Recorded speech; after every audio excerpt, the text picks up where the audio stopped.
that I'm never going to worry about. In your mind right now, if you watch this show, you know exactly what I'm going to say. The one thing that I'm not going to worry about is Jennifer Lopez looking fine as hell in a bikini.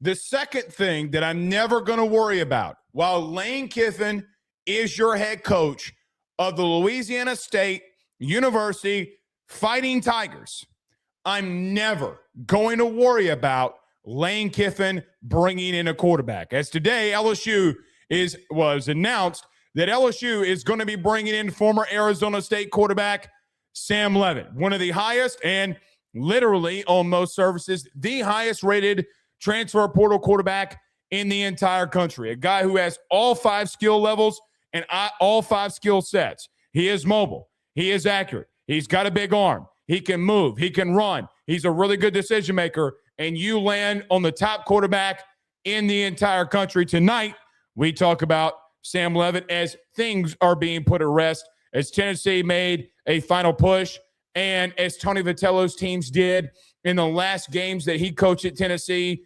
completely whiffed. We will talk about Sam Levit, and it's not the only recruit and not the only commit from the portal that you got today or since the last time that we talked. Winston Watkins is in the ship here. Darren Stry is also in the boat here, a guy that we basically were telling you last night is going to be committing. And along with Roman Mothershed out of Troy,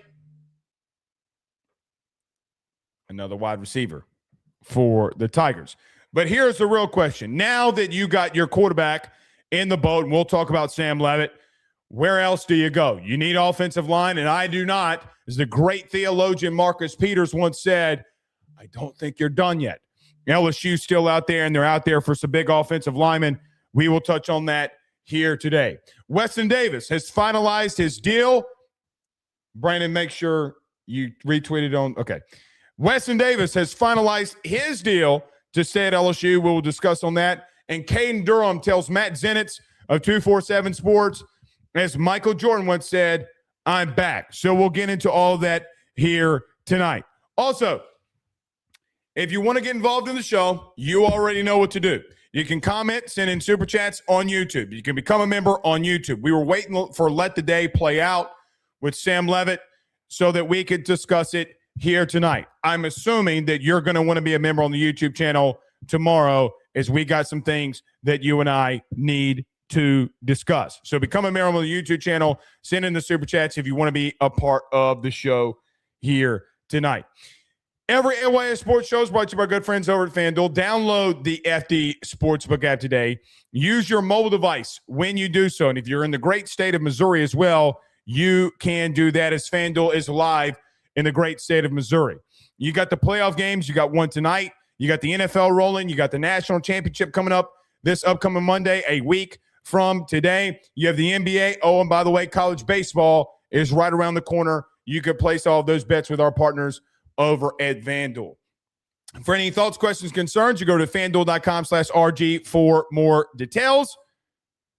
And if you're like me, well, quite honestly, you like to set your preferences so you don't spend as much. So we got a lot that we need to get into here tonight. Want to start off with this, though, as I know that this is not LSU related, and we got quarterbacks that we need to talk about. Is LSU still after Hassan Longstreet? Where does that one currently sit? And is he going to be your backup? We'll get into that tonight as well.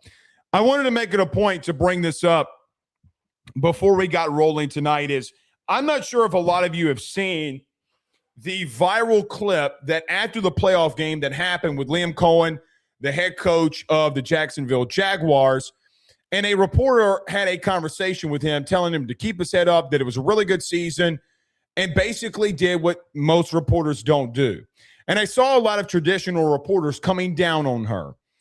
They still have missed the boat here. You and I both know something, and if you're here and you're here on a consistent basis every single night, you know it as well. Traditional media is dying, if it's not already dead.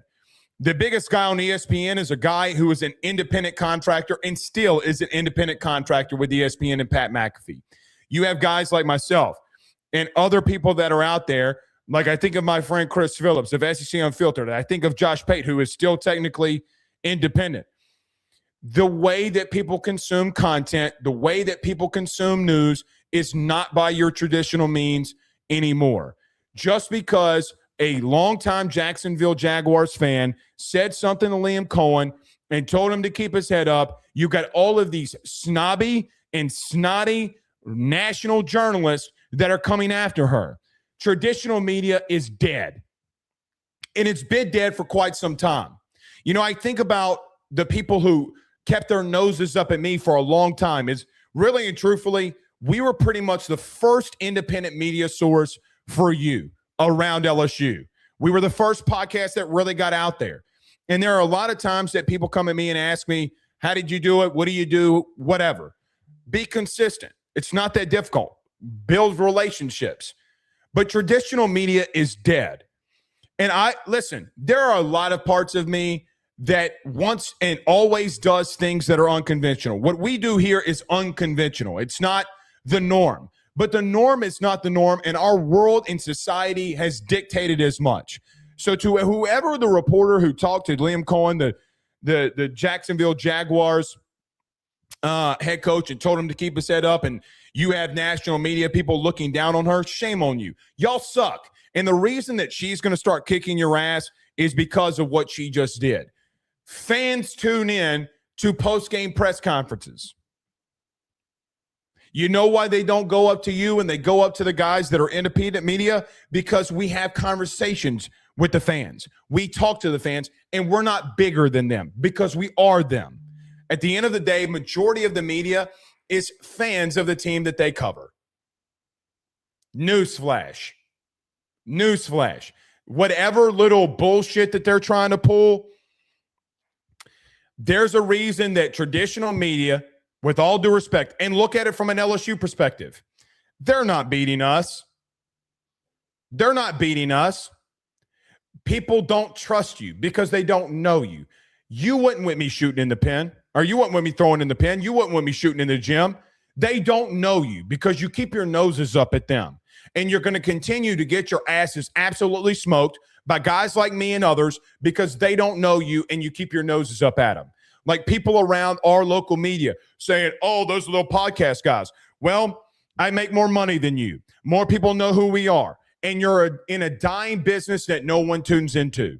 So if you want to keep going at that lady, by all means, when you're unemployed and don't have retirement, don't come crying to us because we started kicking your ass. Nevertheless, we're live. Everyone do us a favor by hitting like and share. Share to all those groups if you're on Facebook and to all those social media pages.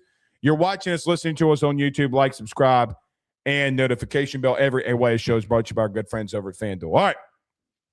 Couple of comments before we get rolling here and we talk about quarterbacks.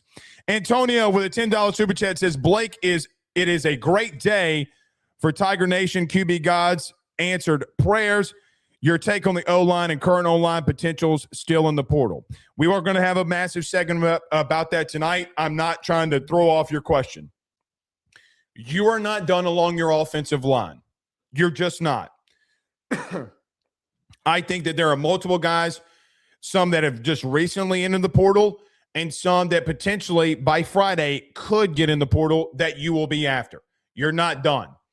Do I think it's a finished product? Do I still have my worries about it? Yes. But are there potentials to get SEC starters into the fold here? Without a doubt.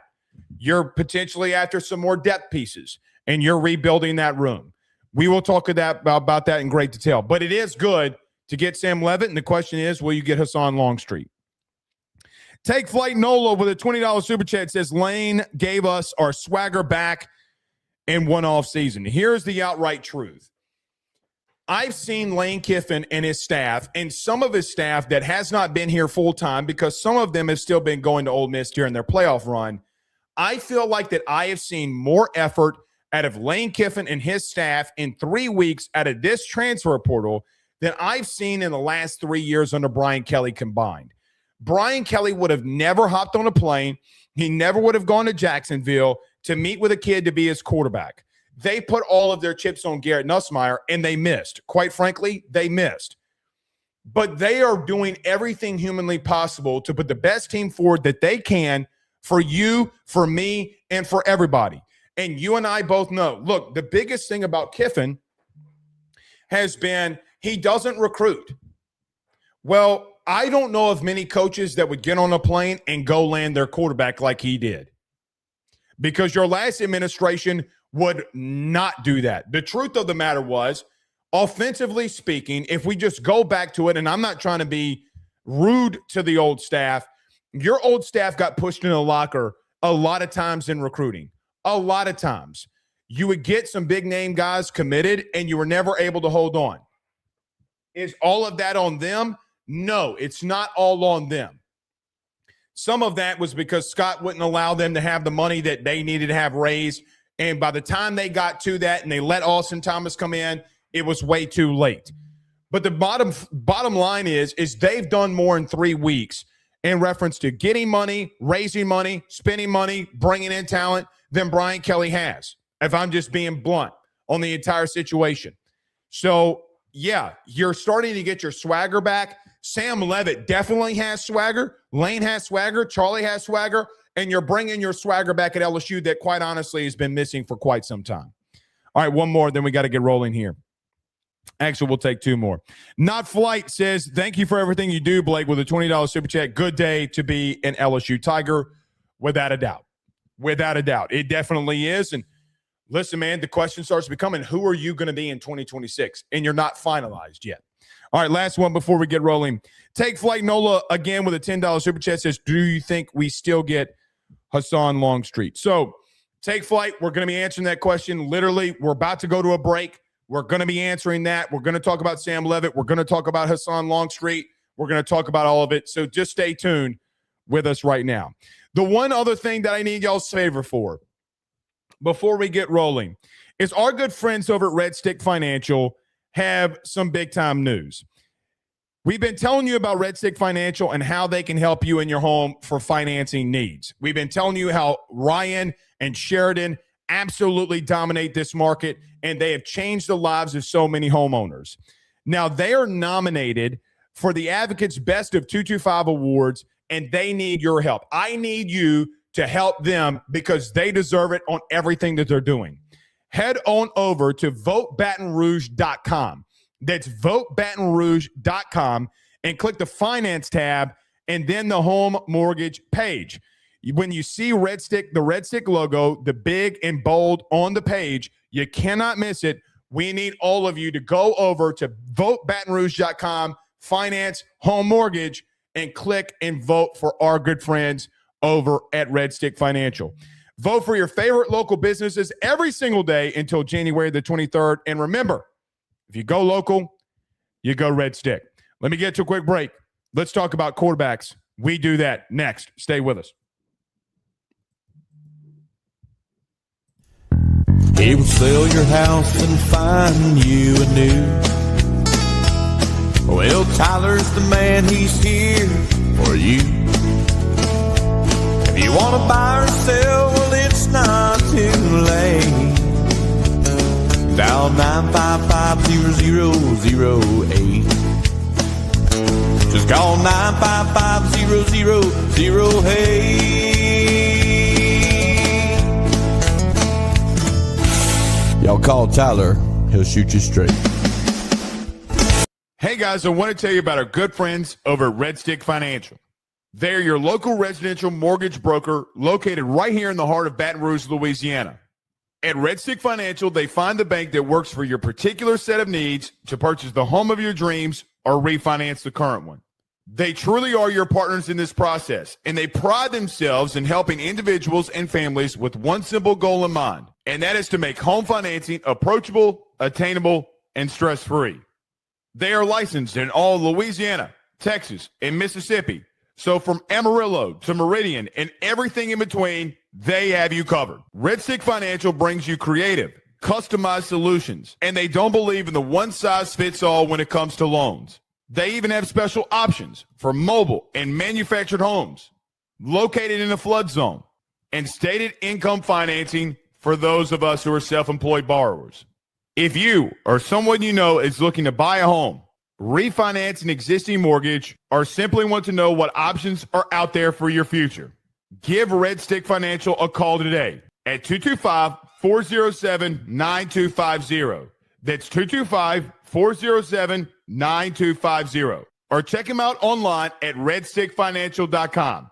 That's redstickfinancial.com. Before you purchase the home of your dreams or you go and do that refinance, you need to go local.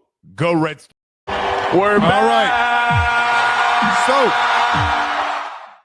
we have some massive news coming out of the break.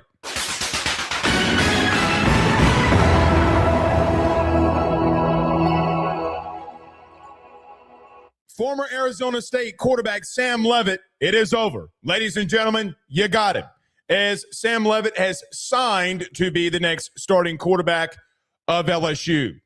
It has been a wild, wild ride when it comes to what LSU has been through in the pursuit of Sam Levit.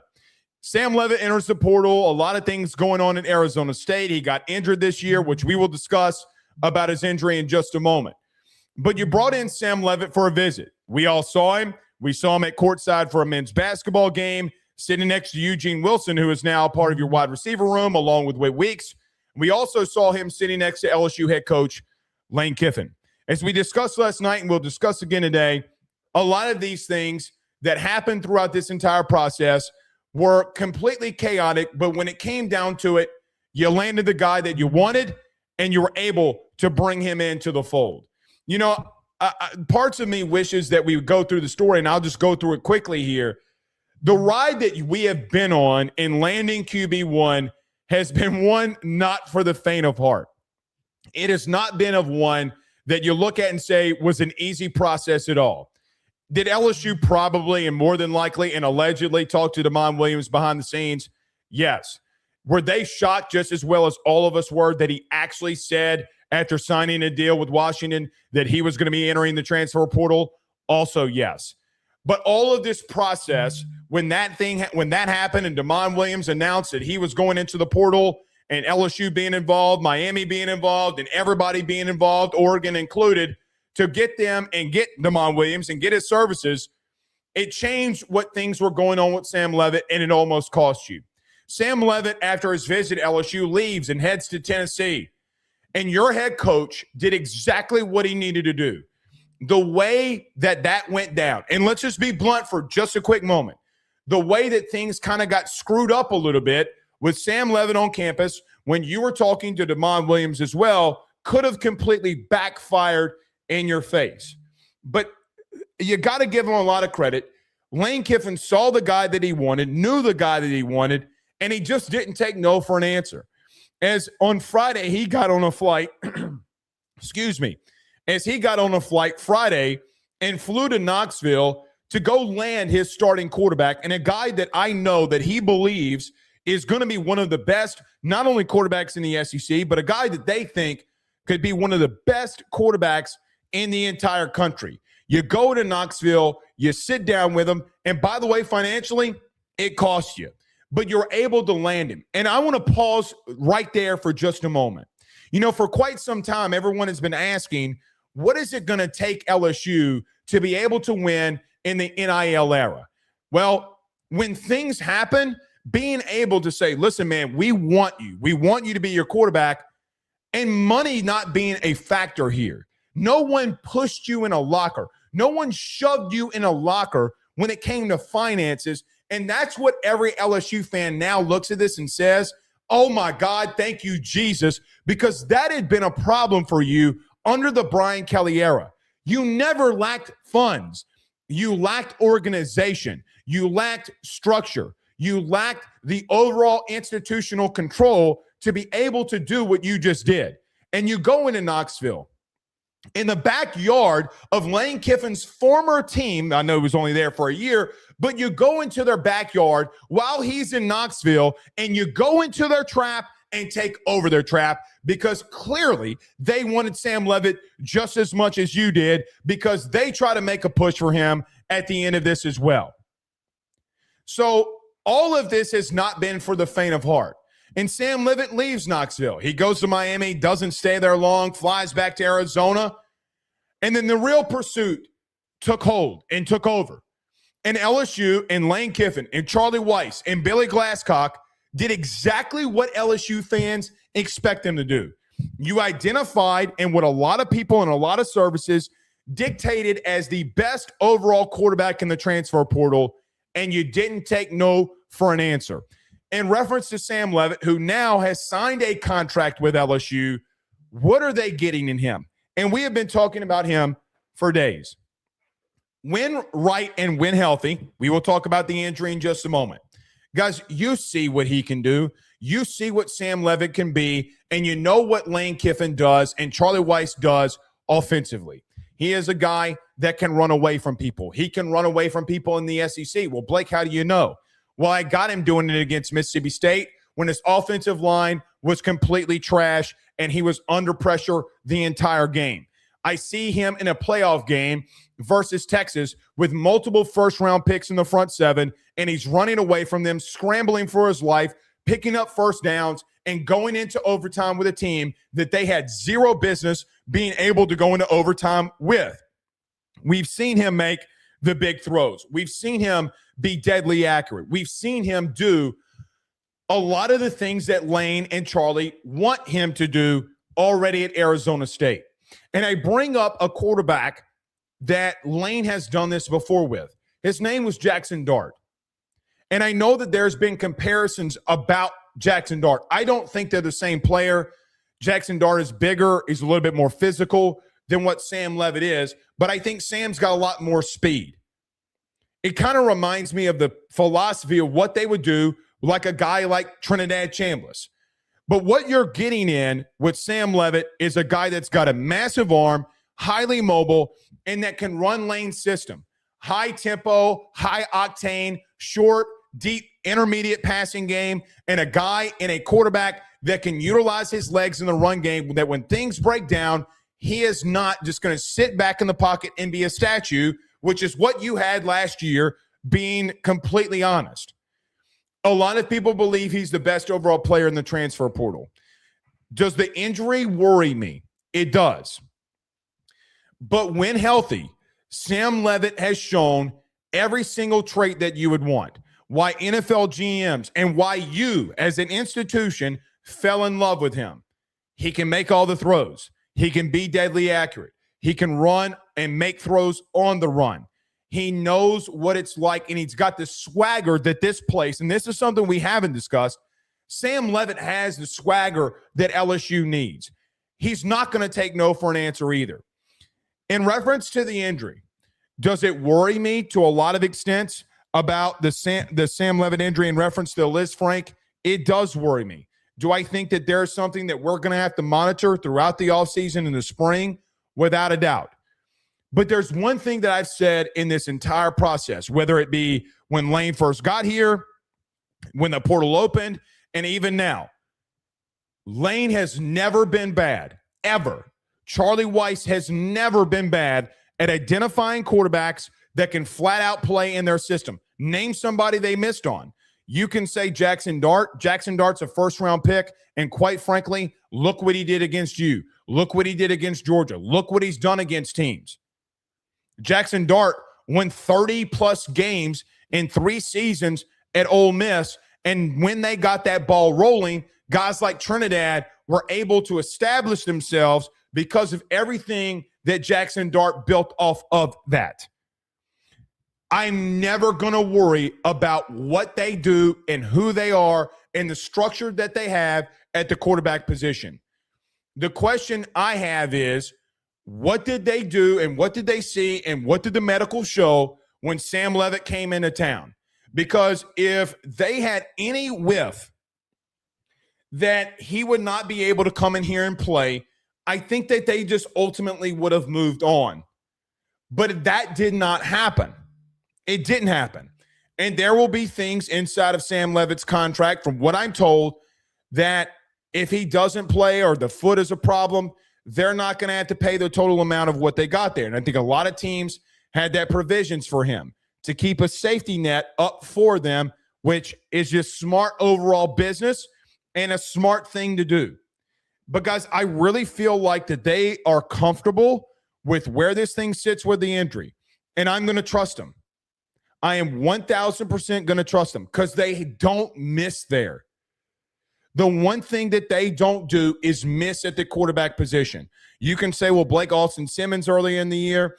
Yeah, okay, that is fine. But they also had a guy that they developed, they identified in Trinidad Chambliss that brought them to the Final Four. They don't miss. I think Sam Levit is going to be special here. I think Sam Levit is a guy that you look at all the things that he did at Arizona State, whether it be in the run game, whether it be when he's under pressure and he is scrambling, whether it's making off-platform throws, whether it's him sitting back in the pocket and dicing teams up.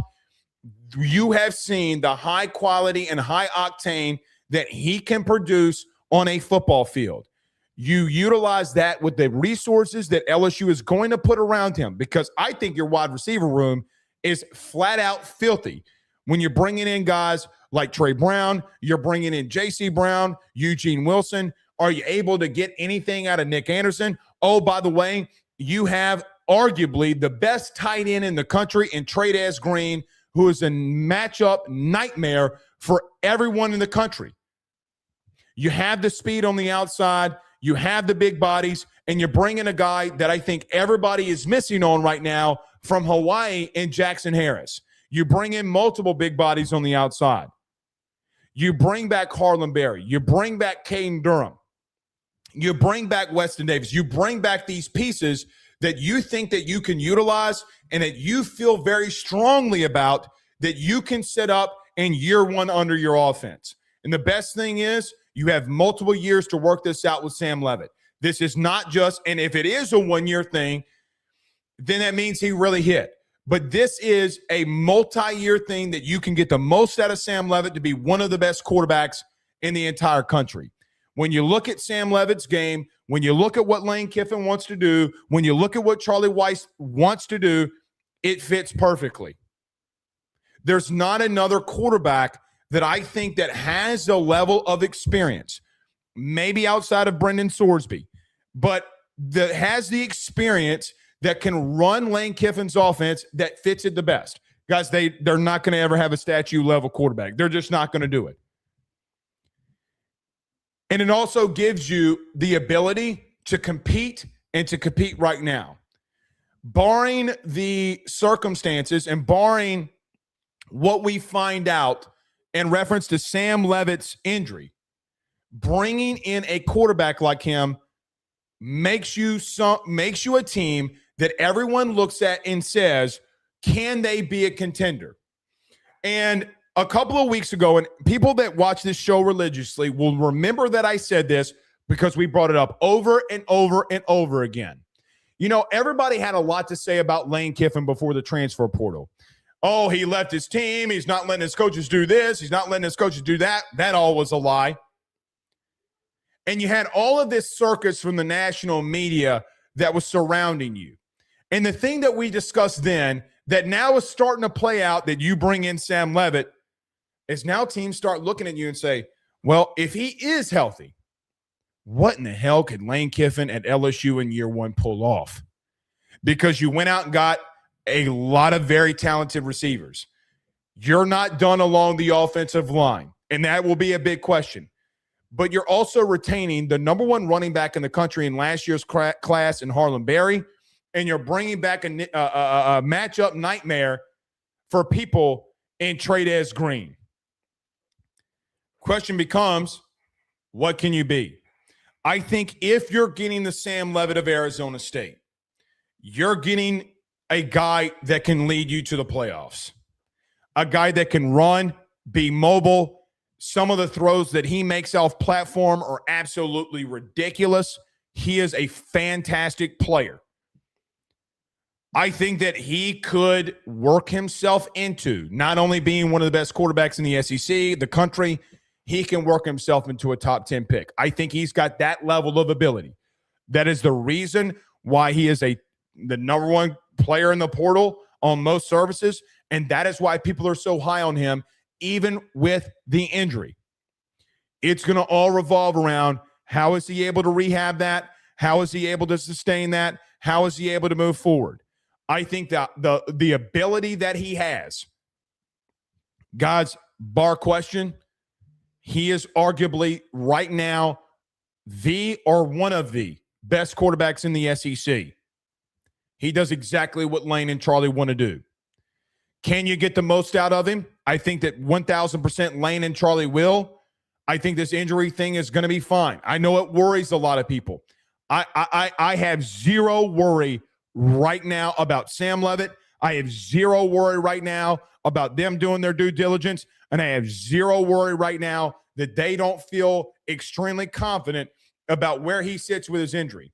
You know, last week we discussed some things that I had heard about Sam Levit in reference to the injury. I heard that most teams thought that he was ahead of schedule when it came to the rehab and where his injury currently sits. Doesn't mean that you can't have a setback during rehab. That happens all the time. But you're getting one of the most electric quarterbacks in the entire country that's now on your team. Quite frankly, I think right now, with Sam Levit and Landon Clark, with the offense that you have around you, you are absolutely going to be better offensively. But I think your quarterback room has massively upgraded.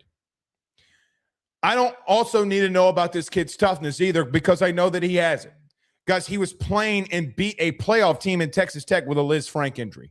People look at the Mississippi State game, which he got injured in, who was 10 of 22. Guys, he couldn't run. He couldn't move. He was hurt. And the misdiagnosis of Arizona State, they butchered that, and he left. And yet he still keeps finding ways to win football games.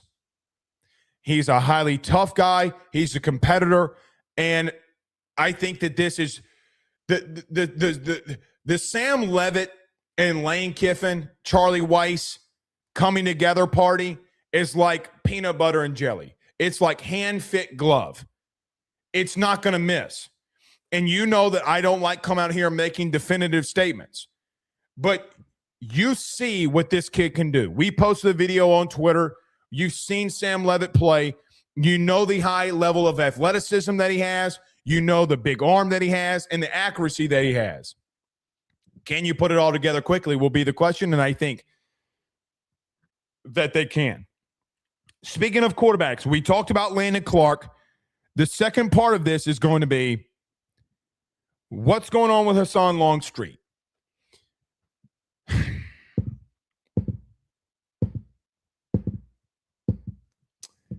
Because they are massively pursuing him.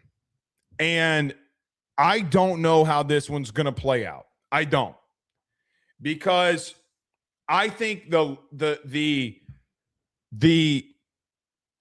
places to go for Hassan Longstreet are starting to dwindle. I think Oregon either got their starter or their backup in Dylan Raiola. Ole Miss has got Trinidad Chambliss, and they have Deuce Knight. Maybe Tennessee takes a look at Hassan Longstreet. Maybe Miami gives a look at him. But I will tell you, as we talked about last night with Miami, I think Shannon Dawson, the offensive coordinator at Miami, who's a Louisiana guy, by the way, and, well, coach at Southeastern, I'll leave that there. I don't think that Shannon Dawson is looking for a quarterback. I think that he thinks his quarterback in Williams can take over from Miami and do some really good things. I think if Shannon Dawson had his way, that Williams would be their guy. Tennessee came after Sam Levit, which I'm going to get to that in just a moment.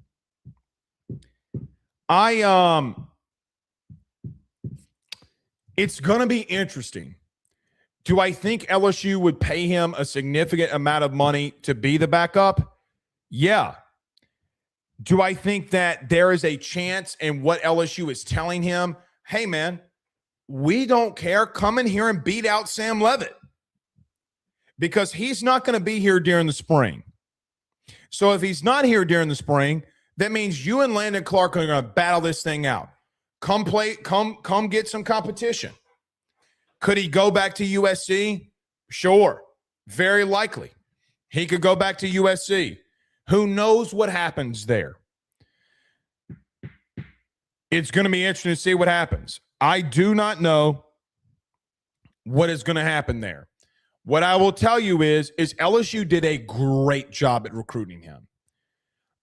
If Sam Levit did not commit and did not sign, Hassan Longstreet would be here. But what does he want to do? Does he want to be a starter? Does he want to sit behind Sam Levit 1, maybe 2 years? Does he want to come in here and compete and then just be undeniable?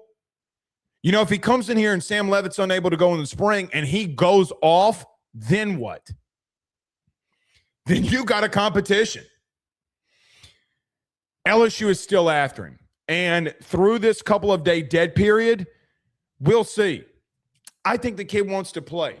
Can LSU sell him on coming here and competing? Will be a question that I cannot answer.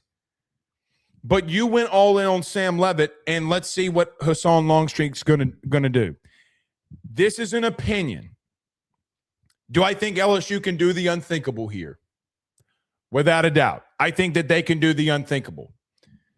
Does it seem unlikely on its surface? Yeah, it seems unlikely. It doesn't stop their full court press on him. Because, guys, he was still in LSU today. His family was still in Baton Rouge today. As I confirmed multiple times that they were in Baton Rouge today. It's going to be interesting. Do I believe that LSU is in a position to sell him the development? We look what we just did with Trinidad Chambliss. There's a lot of that. And listen, you can say, well, look, man, if it doesn't work out, you hit the portal, you're one of the biggest names in the country, and we'll help you get somewhere. He has the ability to come in here and compete. Do I think that his upside is absolutely insane? I do. I think Hassan Longstreet's upside is otherworldly. I do. I think that he can go somewhere and do magical things wherever he goes. Sam Levit has the same level of ability, and he has the experience factor that you're looking for. And ultimately, that is going to win out. Guys that have the experience will win out. Both of them are as rich in talent as it comes. We'll see what happens there. I think more conversations need to happen. So we'll see. In reference to Tennessee, I want to go back to this story really quickly. So, remember when Lane Kiffin went to Knoxville and posted on social media? I think some of this, from what I'm told, on both sides of the aisle here, from LSU and Tennessee. Did Tennessee try to troll with Lane Kiffin with the Sam Levit thing? Yes, in the initial part of this today.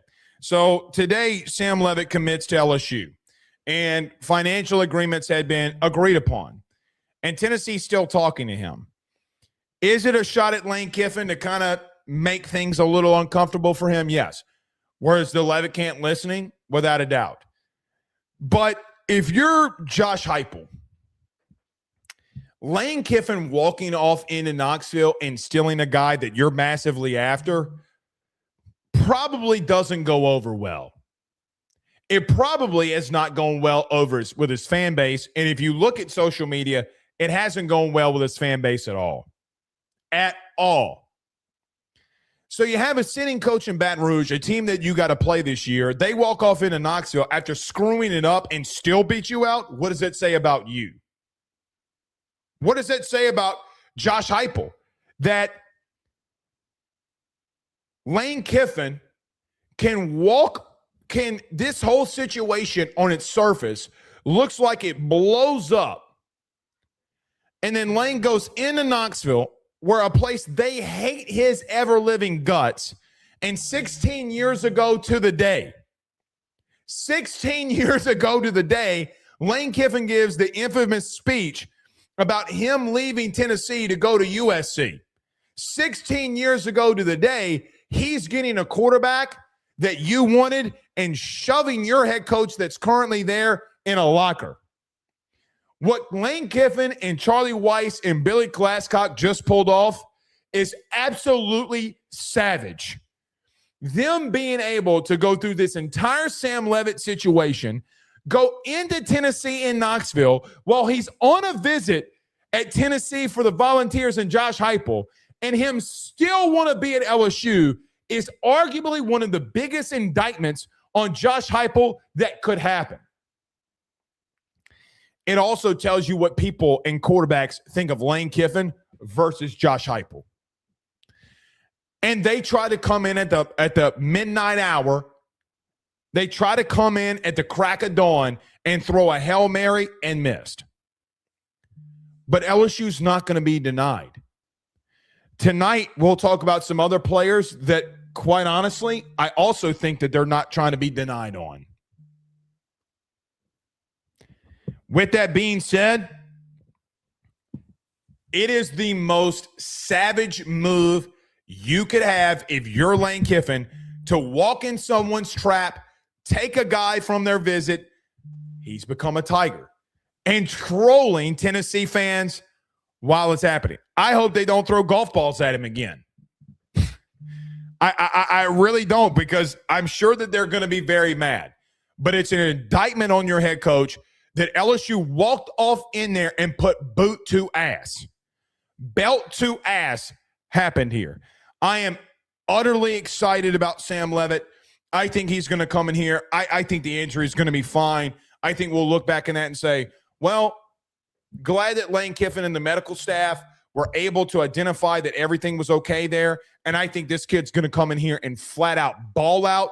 I think he is a really good player. He's very mobile, big arm, accurate, and he's got the swag. See, and that's another thing too. You know, Jane Daniels had this California cool, but was swagged out when he did it. Joe Burrow had that swag. Sam Levit is cut from that same cloth. He is cut from that cloth of like, I'm not going to be denied. And you've been lacking that the last couple of years. I hate to say it like that, but ultimately you know that what I'm saying is the truth. So you get a quarterback, you're still after Hassan Longstreet.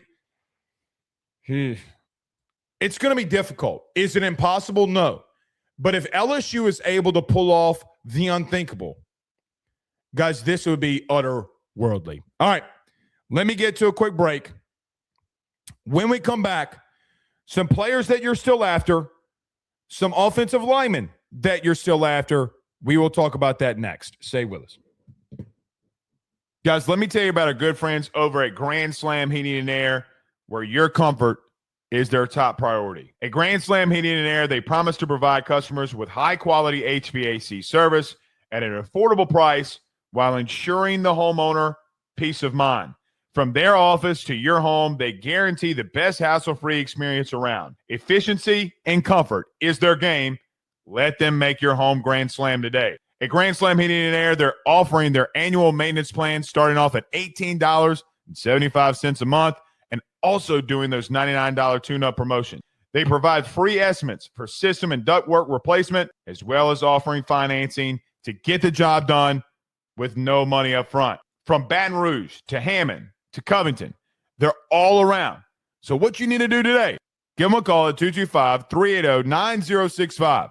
That's 225-380-9065. Or go over to their website, getgrandslamair.com. That's getgrandslamair.com, where your comfort is their top.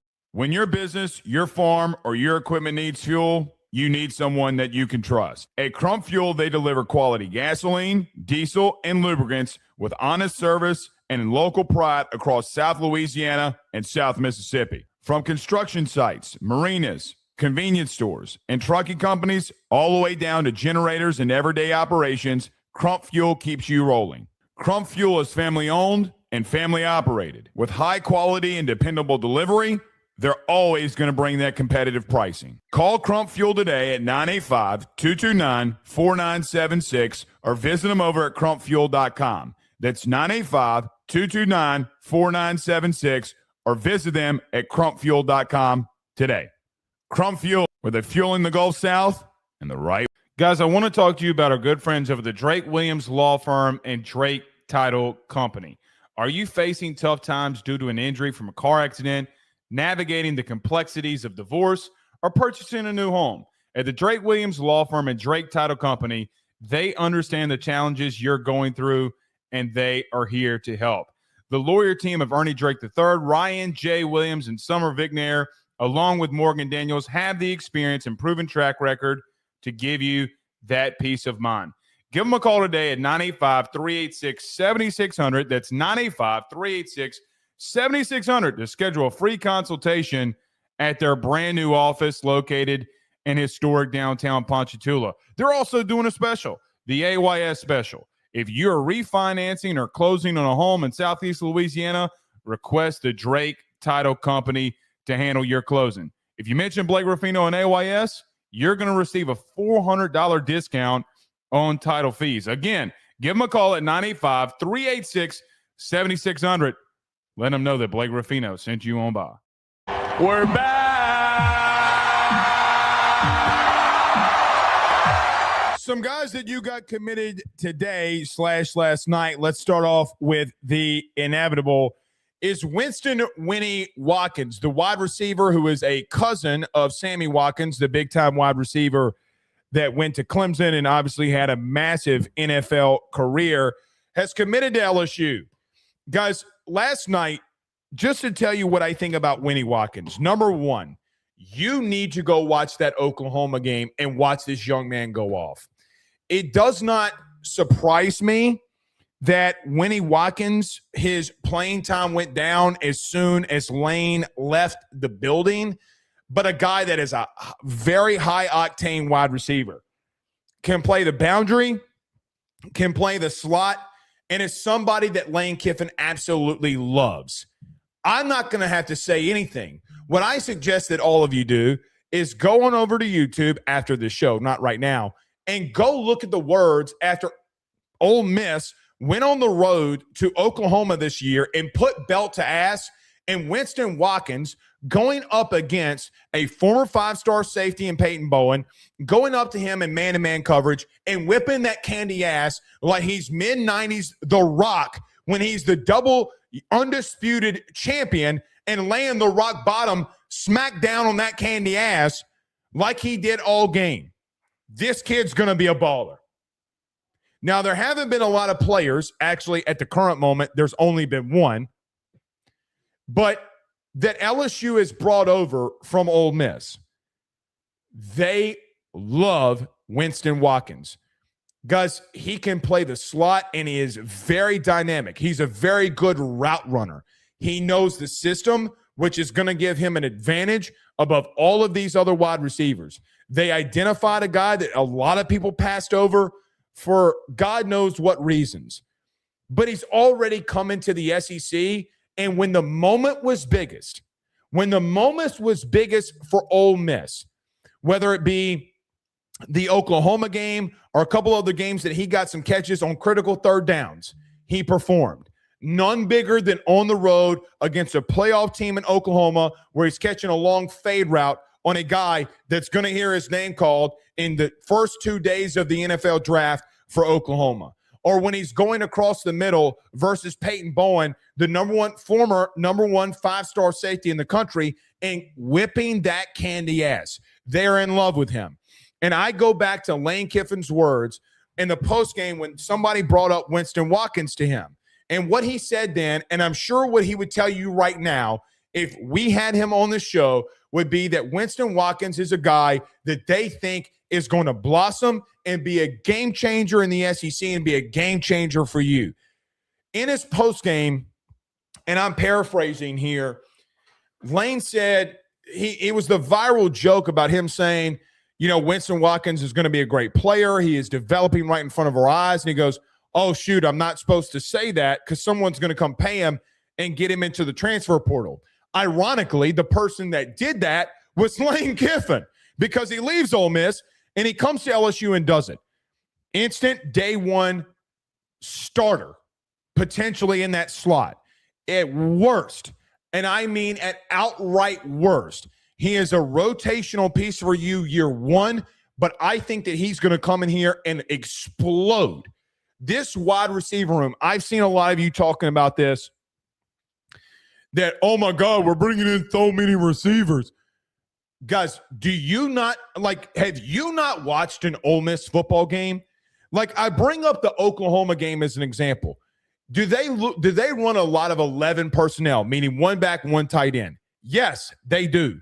There is a lot of times that they're also going 10 personnel, 0 tight ends, and multiple wide receivers, 4 wide receivers. Now, with Trey'Dez Green, it's going to be interesting to me to see how Charlie and Lane and Joe Cox, the tight ends and co-offensive coordinator, how they utilize him. Maybe Trey'Dez also is a big factor in that slot, is a big body guy that they utilize. With that being said, I think Winston Watkins is a guy that they've known for a long time, that given time, development, and just let him blossom, he is going to do a lot of good things. This is the sleeper that you've been looking for. You know, those receivers that Ole Miss, where in the hell did they find this kid? Like, when you play against Ole Miss, there's always been those games where, like, how in the hell did they find this dude? Like Trey Wallace. Trey Wallace didn't do shit in the Big Ten. He sucked. And all of a sudden he goes to Ole Miss and he blossoms. Same with Stribling. Same with Caden Lee. Same with Watkins. They're finding guys that have small amounts of production and they're utilizing them. I think Winston Watkins, who committed, is going to be a fantastic player. He can play the slot. He can play the boundary. The one thing that is going to be interesting about Winston Watkins, if he ultimately goes to the boundary like his cousin Sammy, he's got to be better on his release. Teams, when they went to the boundary, were very physical with him and got him off of his mark. You don't need to put him there anyway. 6'2", 200 pounds, can flat out fly, and was separating from a lot of defenders this year. That Oklahoma game was 1,000% the game that if you go to the second half, click play, and watch Winnie Watkins go dumb. Dumb diddy dumb dumb. Lloyd Christmas and Dumb and Dumber, dumb diddy dumb dumb. He's gonna blossom, man. This kid can flat out play. And listen, if that's your 6th wide receiver, let's say he doesn't start. Shit. Stand by. Stand by. Stand by. God bless it.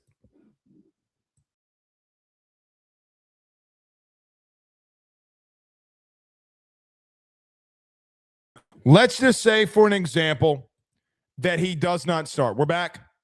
Let's say that he doesn't start.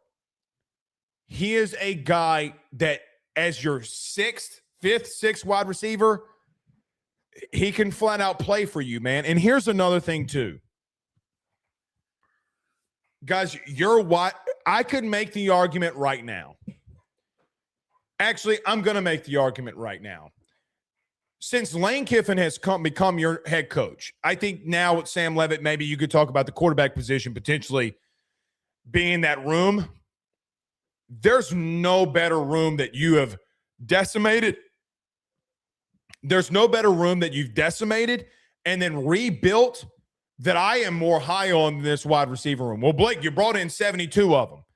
Yeah, but a lot of those guys have a lot of production and have a lot of versatility and a lot of speed. Guys, you're bringing in dudes who can run this system. You are a high-octane, high-tempo offense. You're going to use a lot of guys in a lot of positions. You want the versatility of guys that can be on the boundary and be at the slot. So I know that it says that he's 6 foot. Maybe he's 5'10", 5'11". Who gives a Rudy Poo? What you can't teach with him is the high versatility of speed and explosiveness that he has. I'm high on Winnie Watkins, and I think all of you should be as well. This wide receiver room is disgusting, y'all. Cortez Hankton should be ashamed of himself. You know, look, I don't want to go here, but I am. I'm going to go here. I think that Cortez Hankton and me and Brian Kelly kind of going back and forth at the press conference about 2 months ago, it was inevitable. because you had time. Your wide receivers were not good. You have transformed that room as of right now. Another wide receiver you got is Roman Mothershed. His all first name, team name, 6'5", big body wide receiver. Let's see if he can come in here out of Troy and do anything. He had 25 catches for 259 yards and a touchdown. Here's what I was told by people in the building. In reference to some of these big wide receivers that they're bringing in, whether it's LZ, whether maybe not Jackson Harris to an extent, but LZ, or if it's going to be Mothershed. Number one, they see the developmental traits that they can get out of him. But another thing, too, is bringing some guys in that can block on the outside that they really want. For an example, when you're high tempo, and you're rotating some guys in, as many screens as you throw, blocking's going to be a big thing. Let's see what happens with Mothershed. Saw some of his film today. He runs really smooth for a 6'5" guy, but he just doesn't have a lot of production. Again, we'll see how that transpires. Do I think you're done at receiver? Maybe potentially you grab one more. Maybe. I think that they're pretty much done, barring grabbing maybe one more. Deuce Alexander from Ole Miss is playing both sides of the fence here, and, well, he just got passed up, to be blunt with you. So when you play both sides of the fence, things are just going to happen there. All right, another commitment that you got today, not named Sam Levit or Winnie Watkins, is a guy that I'm really high on, and that is Darren Stry, the offensive tackle from Kentucky. So Eric Wolford identified a guy when he was in Kentucky, a big-time player out of Michigan that commits to Kentucky, redshirts this year, now gets in the portal and follows his offensive line coach to LSU. What's going to be interesting with Darren Stry, and a guy that we talked about last night, who I felt very comfortable as of last night that he was going to commit, he did today, and signed with LSU. What I'm really interested to see is, what are you really going to do at tackle? Because I do think that Stry has the athletic ability to be able to play left tackle if you need him to. Do I think Weston Davis is the more athletic tackle? I do. Guys, they see high potential with Weston Davis. And I know what you're going to say. Blake, he sucked last year. He was awful. Well, the last time that a guy that had LSU ties that was awful in year one as a starter but became an all-SEC left tackle was a guy named Lance Hurd. How did he do? Well, guys, he didn't suck because he's an all-SEC left tackle. We have gotten into a situation, Will Campbell spoiled it for everybody, that development's just not a thing anymore. I'm really intrigued to see what they're going to do at tackle. Do I think that they're done there? Without a doubt, not even remotely close. Who are they going to put there? But I do think Darren Stry is going to come in here and compete for a tackle spot, whether that's right or left tackle. He has the versatility. They are very high on Bryson Martinez, the true freshman out of East Ascension. I think that he's going to get a chance to fight for a backup spot and potentially push for a starter spot. We will see. But this kid is physical as all hell. You come from Paw Paw and Paw Paw, Michigan. You better be able to clean people's clocks. And some of the stuff I had to get sent to me because I didn't see any footage. I had to utilize some favors. This guy dominates in the run game. He has had some struggles in pass pro, but he is physical as shit in the run game. So you got a commitment from him as well. All right, let's move forward here. So before we get to Super Chats here, there are a couple of other guys that we need to discuss. Oh, thank you. Thank you, Brandon. Let me backtrack a little bit. So you also got another commitment today, quote unquote a commitment, but not really. Caden Durham, LSU's running back, announced today through Matt Zenitz of CBS that he is going to be withdrawing his name from the transfer portal. We talked about a couple of days ago that LSU was still after a back. And LSU was still, I don't know how else to say this, but LSU was after a big name back.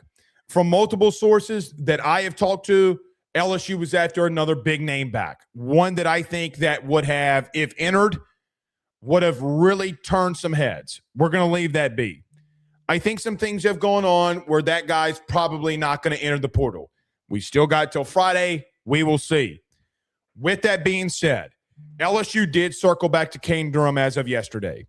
I think that is a sign that in circling back to him, that where they think things are currently at. I think Kane Durham has a lot of ability, a guy that I know well. I love him. I hope he comes in here and is able to have ungodly amount of success. He is a great person. He is a great worker, but I don't think that Frank quite honestly developed him in the way that he needed to be developed. Vision is going to have to be better. He's going to have to get on that VR. He's going to have to work on his vision. He's got the ability. He can run. He can catch. He's got to get better on third down. He's a smaller back. There have been times where we've seen high levels of glimpses. Even last year, Vandy, Bama, you name the game, we've seen the level of versatility that he brings you. Whether it's last year and him going 98 yards, you name it, he's got that ability. The developmental piece in all of this is going to be a big deal. So you bring back Harlem Berry. Harlem's going to put on weight this offseason. I've been told as of today they're going to try to get him to around 200 to 205, if not 195, and keep him there, but build him up. Ball security, from what I'm told, is going to be a big deal this offseason for Harlem Berry. Caden's got to be developed. And I think Kevin Smith can get the best out of him. There's no connection here with Frank. Now, Frank brings over JT Lindsey because, of course, he does. Because, of course, he does. Kane Durham has had a lot of production for you.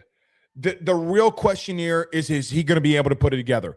The real thing that I'm worried about, and I say worried about, the real thing that I'm wondering about with Kane Durham is very simple to me. So to all 9,572 of you, so 9,572 of you, is his vision going to get better?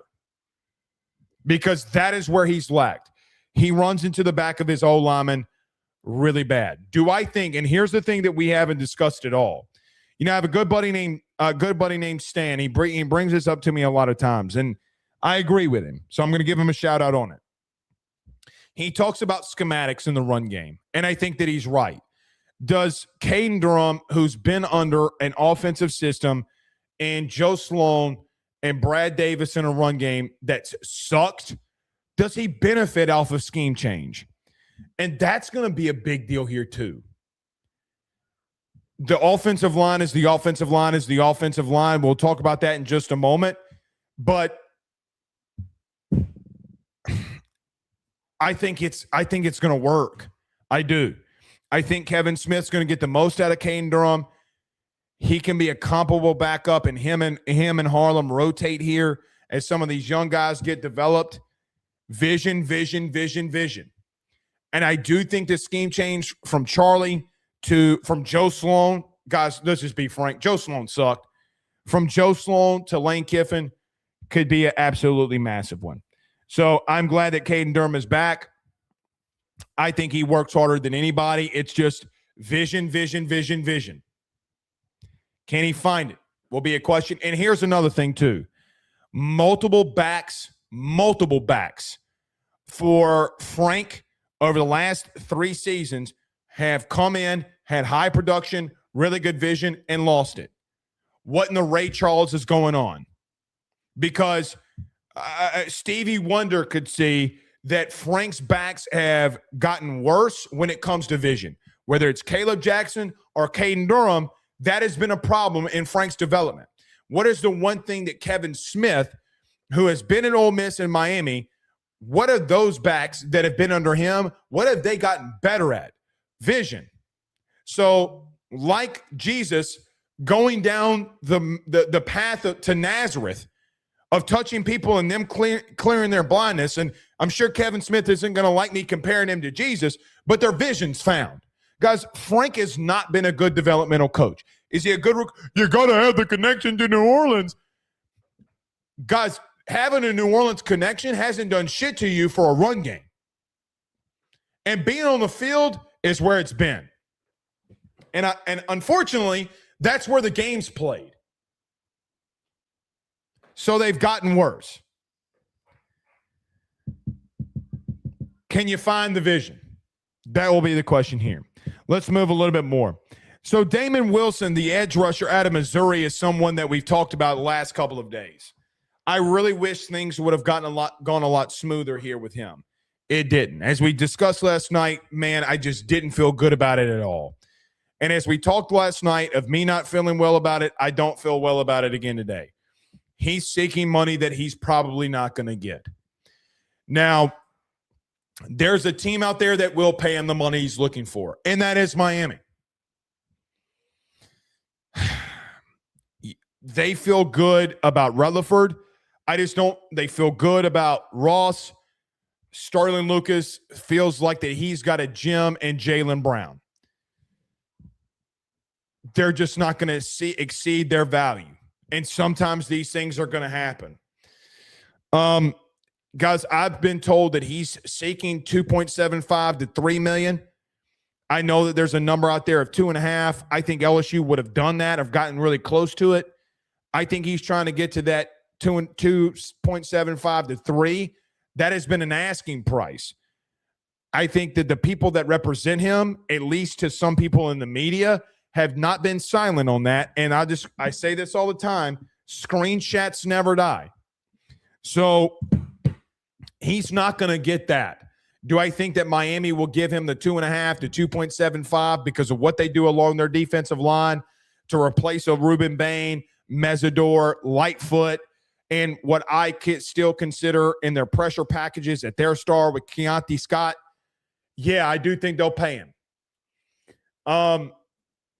I think LSU is going to move on here, and the best to Damon Wilson. I still have a worry there, though.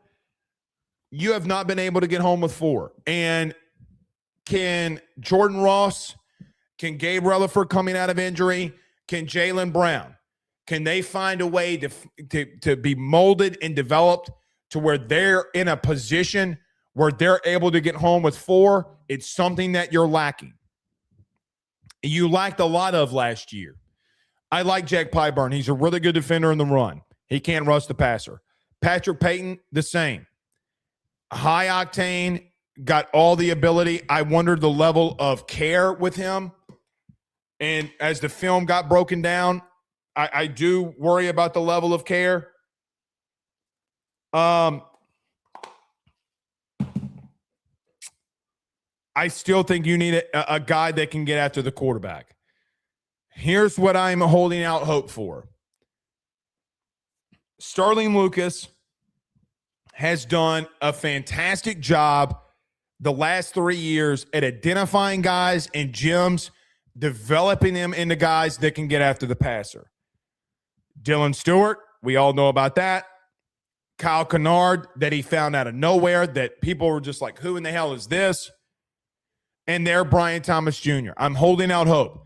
If this team can find just somebody that can get after the passer and disrupt things with the secondary that you have, the sky is the limit for you. I really do think – so we talked about Ty Benefield. It's Ty Benefield being the last infinity stone for your secondary.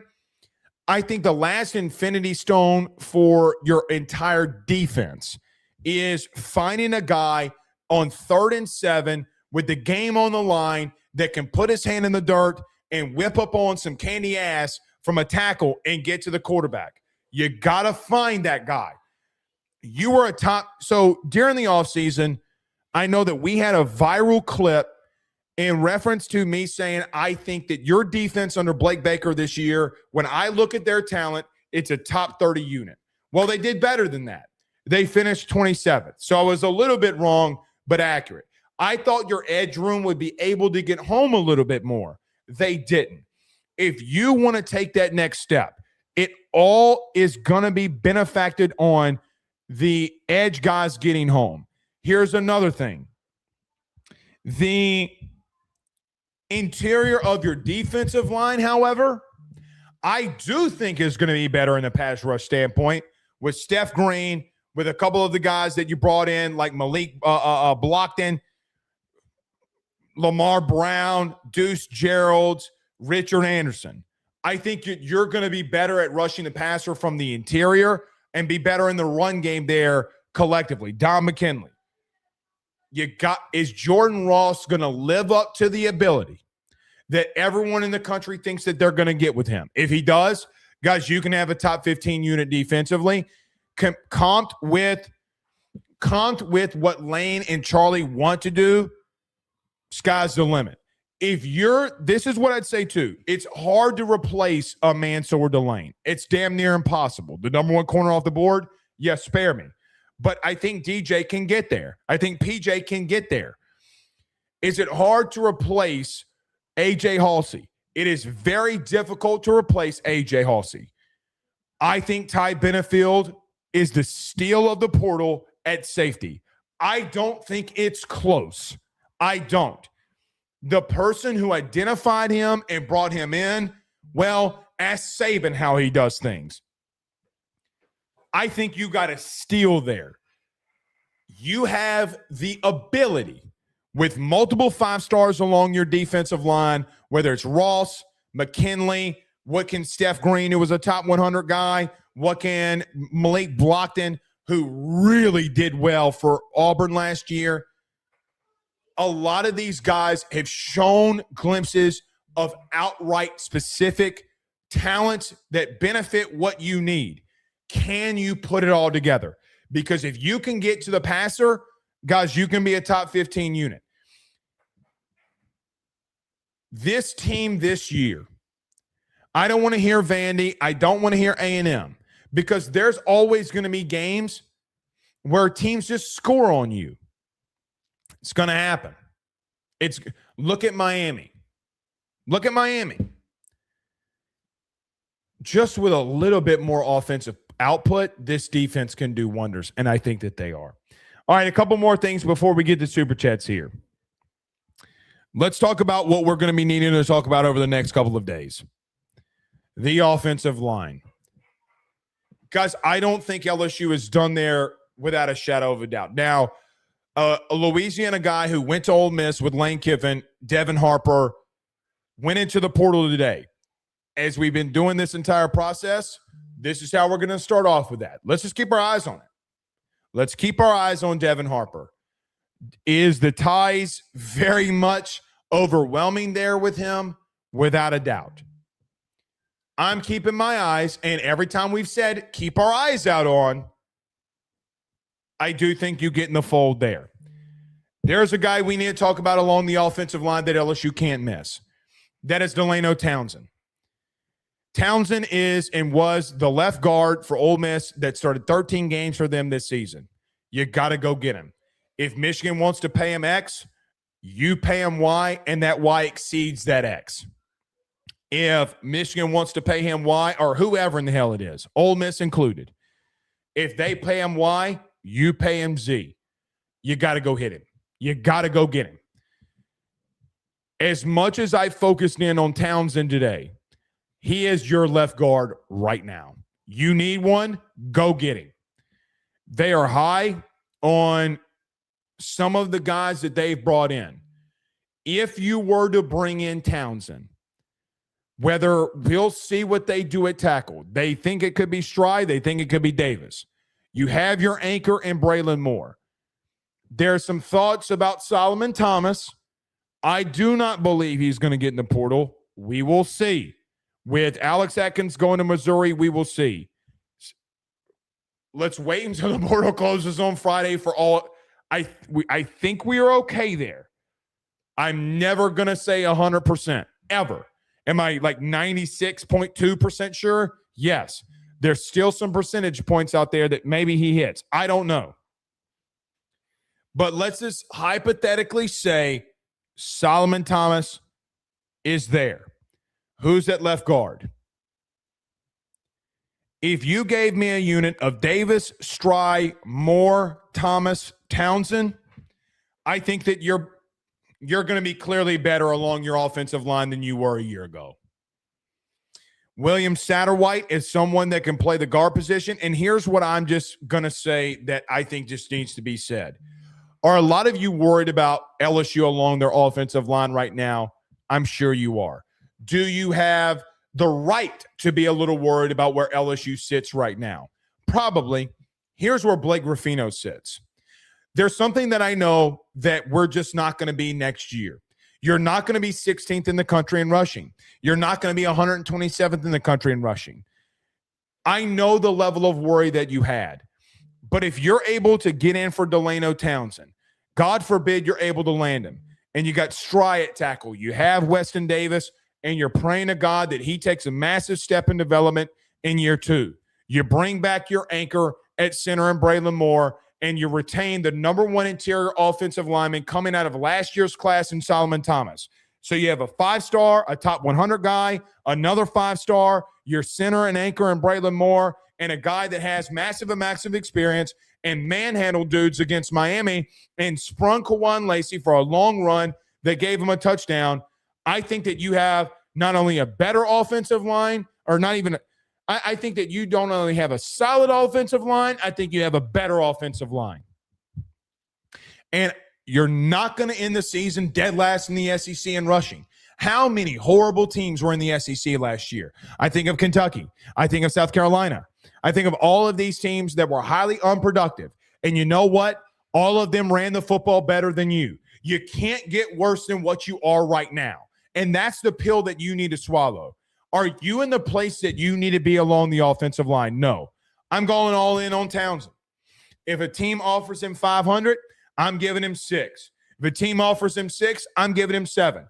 Because he can play in the league. Look at what he did against David Stone, who is more than likely going to be the first interior defensive tackle in next year's draft off the board. Didn't do anything against him. Miami, who has multiple NFL guys along their front 7. When he went up against them, what happened? They didn't win. He can play. Lane and Charlie know he can play, and you got to go land him.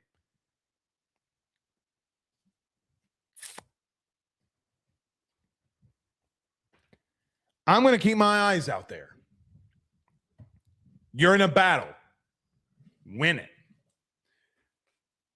If you're able to land Townsend, do I think that there's a lot of things that have to go into this, and we're just going to have to see how this thing plays out offensively?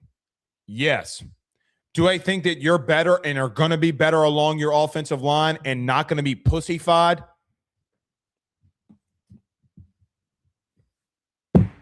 Yes. All right. Let's get to some super chats. AT says, and just to make sure you stupid piss fans understand, good, no title. Oh, I thought that was to me. Yeah, Ole Miss fans. So y'all want to hear something funny? I tell you all this every time. On Mondays, sometimes Tuesdays, we do our analytics for the week. Our Mississippi numbers are up by 3,000%. Northeast Mississippi, our viewership there up on YouTube is up 3,000%.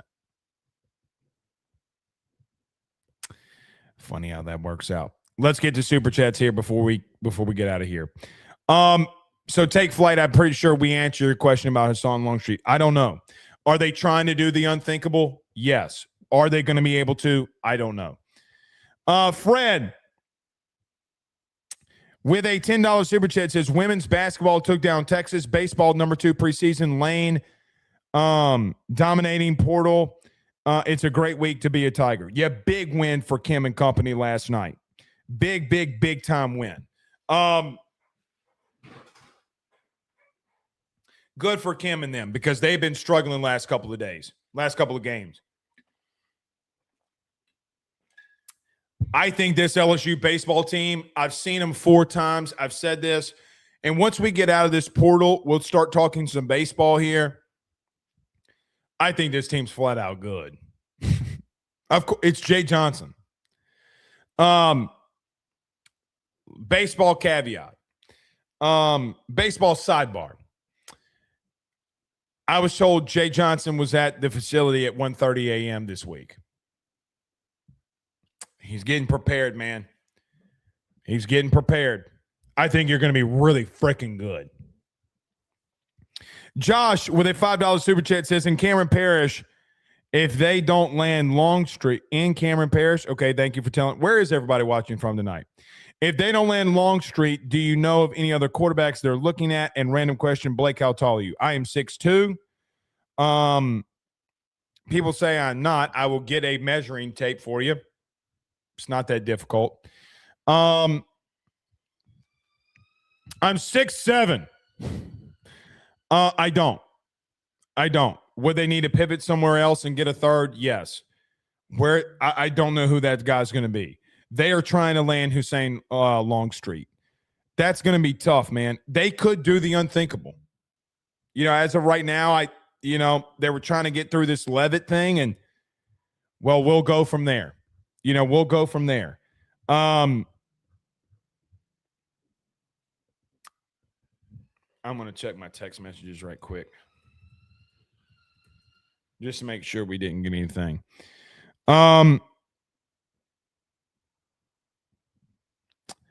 The only thing that I'd say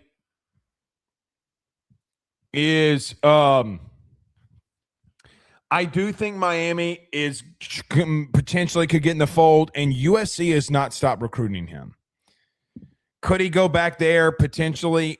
I mean, you're in the same position here potentially than you are at USC, but Miami could definitely get into the fold. We'll see. Time will tell. Showtime with a $2 super chat says, where do you think we sit with Townsend, Miller, and Delane? Townsend we just talked about, so I don't think I need to go there. I think that you're going to battle, and I think that you should, and I think that you will. Delane, the price tag is going to be interesting. A lot of teams are after him, and you got a lot of safeties. Does he want to sit behind somebody? I think he could come in and push TaMarcus Cooley and push TaMarcus Cooley to the limit.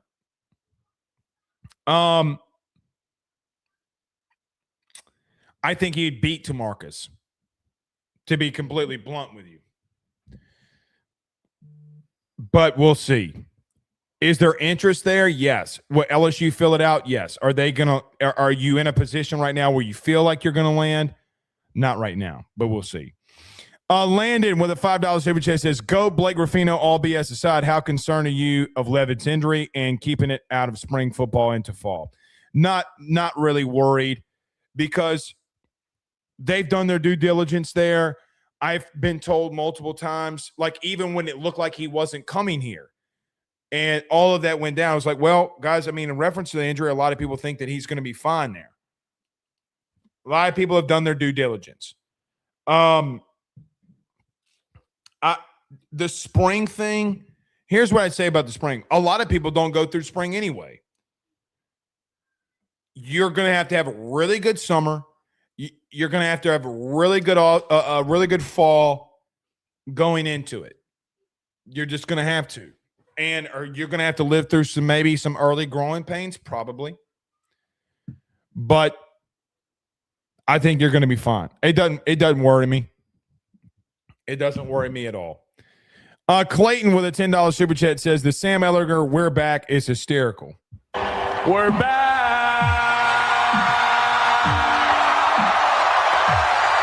He also says, have you heard anything on the last deal from Tennessee?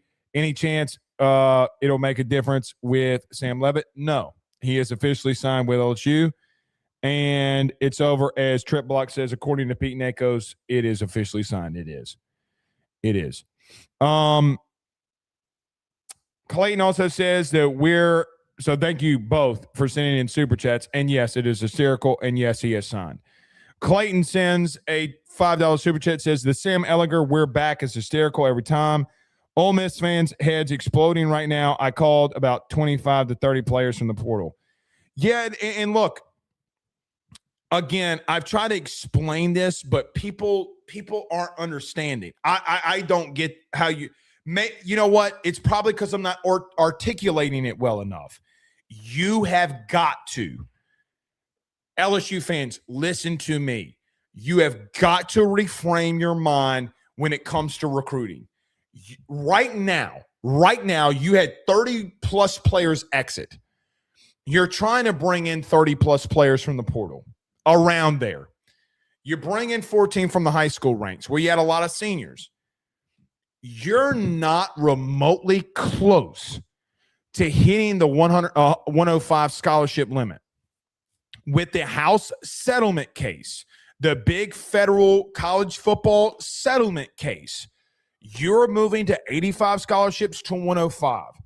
Number one, you are going to take risks, and you're going to take risks that normally you would not take. With that being said, you can go and get another 20 players, and it wouldn't matter. It wouldn't matter. Do I think you get to triple digits this go around? Potentially not. But guys, what if some of these guys, like everybody keeps talking to me about, we're taking so many receivers. Okay. Well, what if one of those guys that you have no idea and we're not even talking about comes into spring, goes into fall, goes into like the season and goes off? Then what? You ain't going to be bitching then. You need to take risks. You should take risks.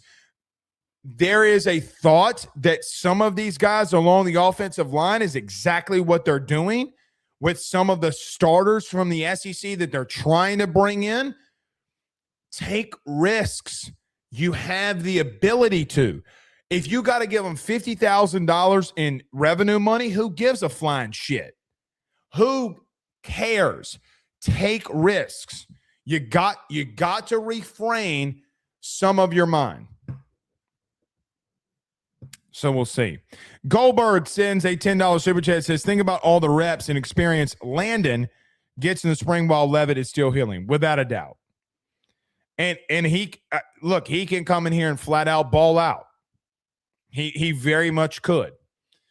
He's going to get a lot of them as of right now. That is for damn sure. And I'm really excited to see it. Fred says, how does Levitt's game compare to Chambliss?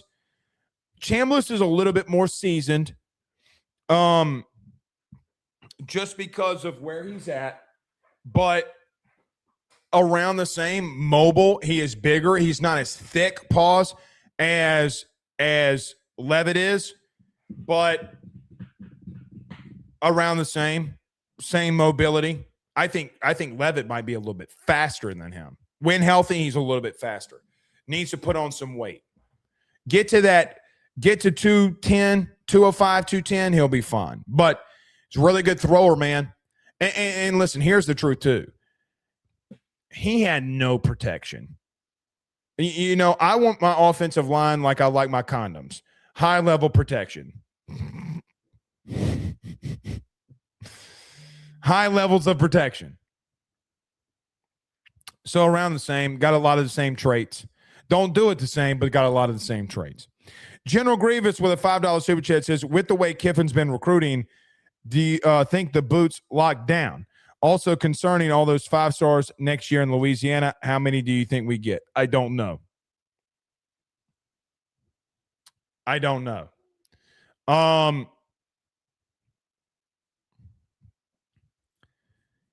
After you get out of this portal hall, you got to go flip them, and you got to go get them.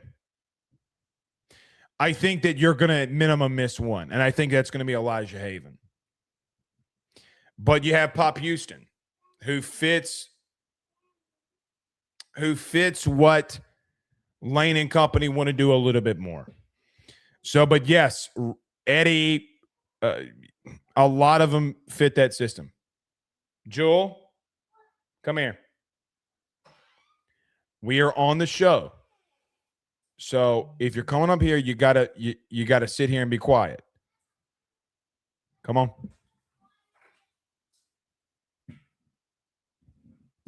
Hey, Daddy's working, okay? Come on. All right. Let's get through super chats. Tell everybody hello. Hello. All right. Lino, who's been a member for a month, says, tell them we are back. That we are. Did you poo-poo? Go tell. You got to go change your diaper. Go. You smell. Sorry. Did you have a good day? Did you have a good day? Yeah. What'd you do today? I took a bath. You took a bath? Yeah. Well, you just soiled your diaper. That is for sure. I was so stinky. You were so stinky? Well, you're stinky right now. All right, I'm almost done. Let me finish. Close the door. Love you. That is my daughter, Jewel. She is named after my Meemaw, Jewel. Sweet baby. Tell them we're back. 1,000%. She stunk. She pooped.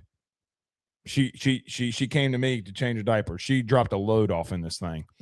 David Smith became a member on the YouTube. We'll get some content out for you tomorrow. Thank you for becoming a member.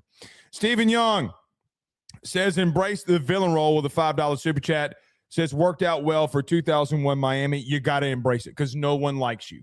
No one likes you. And you know what? Who gives a shit? You walk around like your dick's heavy.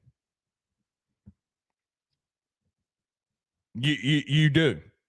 Iowa City Tiger fan. I wonder if this is the same Iowa that messages frequently message boards. He said Brenda Daytona wanted Longstreet. Brenda wants Longstreet. There's a difference. But I wonder if that's the Iowa City Tiger that has been frequently known to be around. Good to see you, Iowa. Thank you for the super chat, too. Send a couple 100,000 more of those because you got, Lord knows that you can afford it. Edward with a $5 super chat says, Lanekiffin and staff are definitely treating the LSU job like it's a dream job. That's a really good point, and it's very true. He also says, I'm here for and can't wait until the season. I can't wait for the season either, man. Here's the thing, man. You're going to be fun again. And you know with Lane, here's the thing with Kiffin that we all know. We all know that we have a chance. Every game that you walk into because of his offense, you know that you have a chance.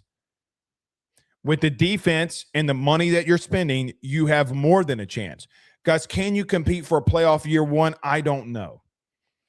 You know, what if Blake Rufino's wrong about the Sam Levit injury?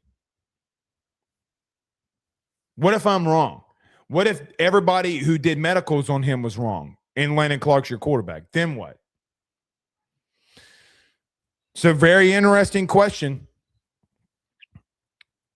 Very interesting question. But it is going to be fun again. And you walk around with a swag that you didn't have. And the first time, I've said this. Guys, I don't think that there has been since 2022, maybe Ole Miss a couple of seasons ago when they came off in here. That Clemson game, week one, with Lane coming into Death Valley for the first time is going to feed families. It is going to be electric because you know that place is going to get packed. It's going to be loud. It's a night game. First game under Lane Kiffin, that bitch is going to explode. It's going to rock. Y'all know that, and I know that. It's going to be really fun. Stephen Young with a $5 super chat says, Ohio State's wide receiver room about to take a step back, without a doubt. Without a doubt. They weren't in year one, but I don't think Cortez is really good at this. Stephen Young with a $5 super chat says, just like the OM running back room, we'll take a step back with Frank. I think that that's a very strong possibility. Look, man, Frank has not developed well over the last decade. Everybody wants to point at, what about Leonard Fournette? What about Darius Geis? Darius Geis wasn't here under Frank. He was here under Ed. Guys, you haven't had a 1,000-yard back. You haven't had a 100-yard back in double-digit games. I don't think Frank's a good coach. I think he's a good recruiter, but he's not a good coach. And here's the truth now that it's all over with. They offered Frank an off-field role. Here, I'll say it because nobody else really wants to. They offered Frank an off-field role, and he thought that he was beneath that.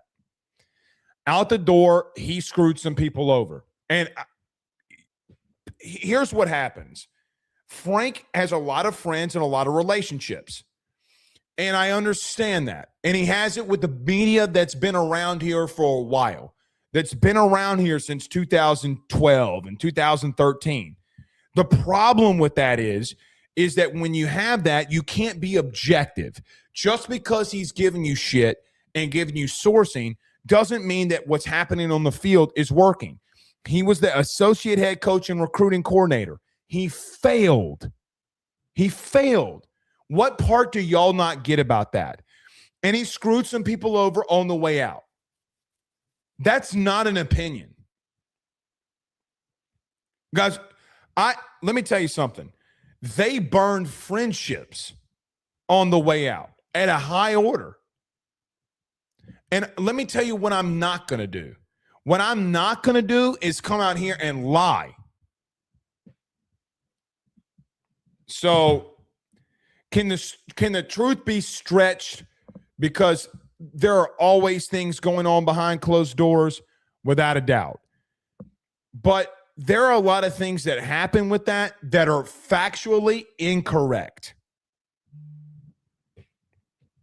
Tyler with two $5 super chats. Thank you, Tyler. He says, do you think we signed Delano Townsend from Ole Miss? Also, when will Lane have his next public appearance?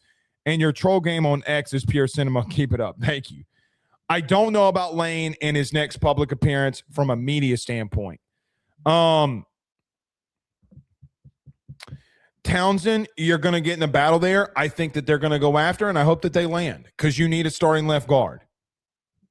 You need a starting left guard. And I'm overpaying. I'm paying him whatever he wants, guys. I'm just being blunt with you. To get it done, if he wants $500,000, get it done.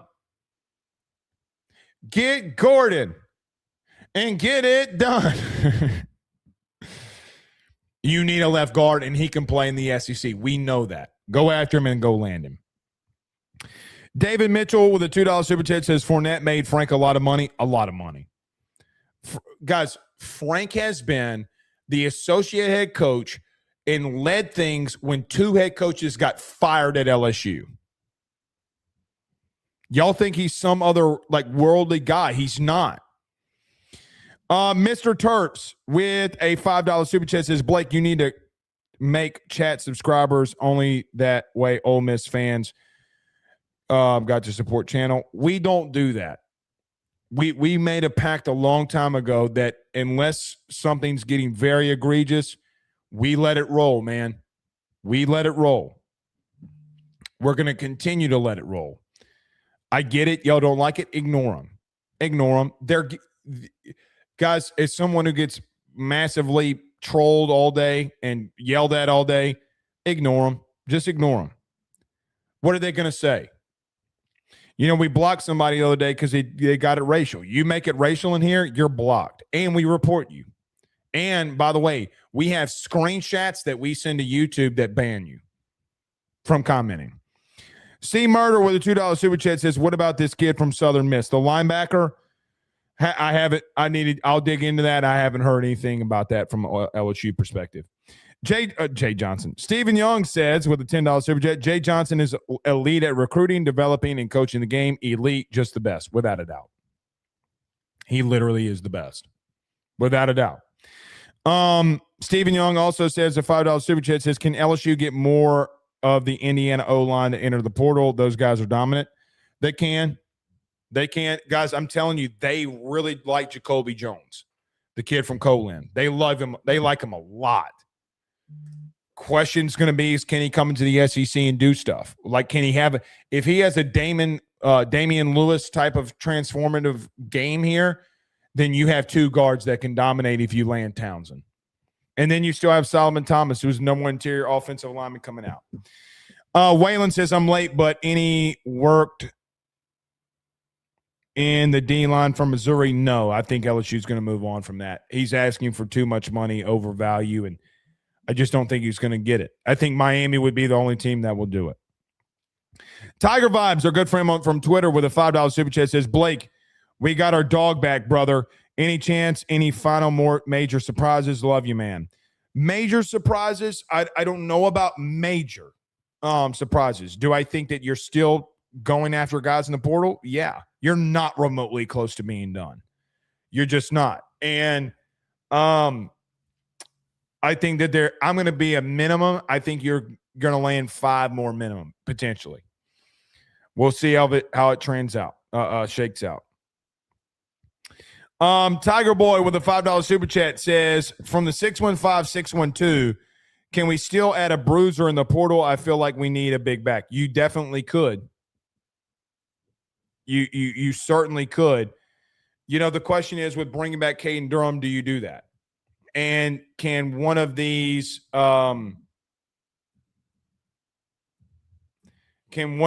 guys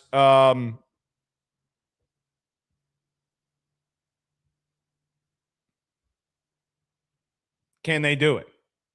Can they do it? So we'll see. All right, next super chat. Now this is a massive one. Jordan Seaton has entered the transfer portal. The big left tackle, the number 1 left tackle in the 2024 class, has entered the transfer portal from Colorado. Go pay him. Yeah, go pay him. We'll see. I mean, guys, he just entered the portal. But it says he plans to enter the portal. Can you go land him? Boy, that would be massive, wouldn't it? If you're able to do it. We'll make some phone calls and find out. Stephen Young, last one here, says, Jay Johnson, Kim Mulkey, Lane Kiffin, we finally got the trifecta. Now got to go get Will Wade. Well, Will Wade isn't really having a lot of success right now, if I'm not mistaken. It's kind of been a little bit brutal for him. But I do think if things don't get continued this is why we don't talk men's basketball. I think there's a chance Verge is going to have to make another head coaching search here in just months. So we'll see. See you tomorrow, man. Peace.